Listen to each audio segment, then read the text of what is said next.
और निषाद पार्टी के अध्यक्ष ने बीजेपी के राष्ट्रीय अध्यक्ष जेपी नड्डा, गृह मंत्री अमित शाह और संगठन महामंत्री बीएल संतोष से मुलाकात की है, जिसमें गठबंधन में सीट बंटवारे को लेकर सामाजिक और राजनीतिक मुद्दों पर चर्चा हुई है। इन्हीं तमाम मुद्दों को लेकर निषाद पार्टी के अध्यक्ष संजय निषाद से बातचीत की है हमारी संवाददाता ममता चतुर्वेदी ने। निषाद पार्टी के राष्ट्रीय अध्यक्ष डॉक्टर संजय निषाद हमारे साथ हैं, इनसे बात करते हैं। आपकी भारतीय जनता पार्टी के आला कमान से मुलाकात हुई, किन किन मुद्दों को लेकर चर्चा हुई? क्योंकि इस मुलाकात के दौरान भारतीय जनता पार्टी के राष्ट्रीय अध्यक्ष गृह मंत्री अमित शाह समेत संगठन महामंत्री तमाम लोग शामिल थे। कौन कौन से मुद्दे थे जिसको लेकर चर्चा हुई है? जिसका दल उसका बल, उसके समस्याओं का हल। जिसका दल नहीं उसका बल नहीं, उसके समस्याओं का हल नहीं, वो निर्बल होता है। ऐसे निर्बलों की जो समस्या है, सामाजिक जो ताल घाट जिनके भोजन पानी का पिछली सरकारों ने जो छीन लिया उसे वापस कराना था। राजनीतिक मुद्दे इनके हैं, जो आरक्षण के मुद्दे हैं उस पर उनको समझाना था।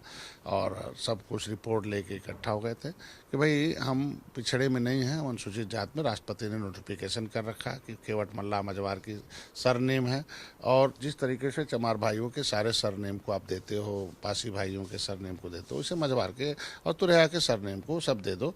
ये सरनेम को पिछड़ी जात में डाल के हमारा हिस्सा 30-70 साल से बर्बाद किया गया।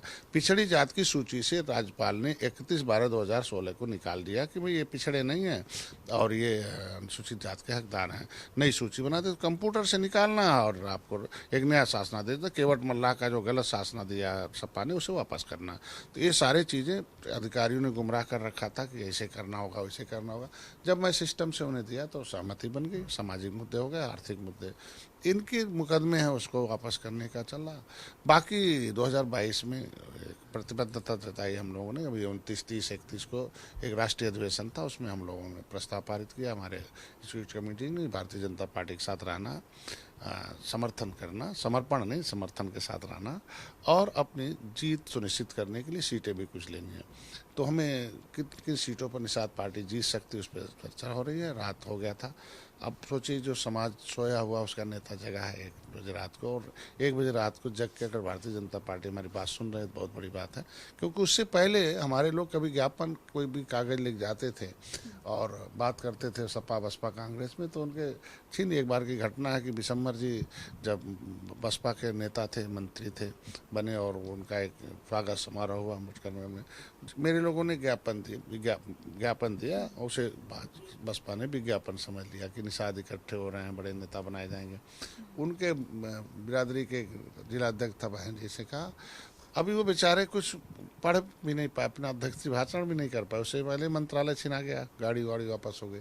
तो जब पिछली सरकारों में हमारे नेता को किसी भी पार्टी ने सुनने भर की ताकत नहीं दे रखी थी, आज हमारे मुद्दे को घंटों भर बैठकर दिल्ली में, केंद्र में, राज्य में सबको इकट्ठा करके रात में विचार हो रहे हैं, तो मुद्दे भी हल होंगे, 2022 की जीत भी हल होगी।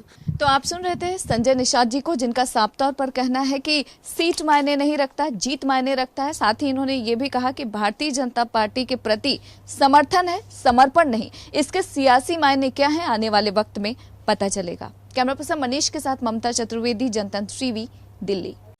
खबरों के निष्पक्ष विश्लेषण के लिए सब्सक्राइब करें Jantantra TV and press the bell icon. Never miss any update.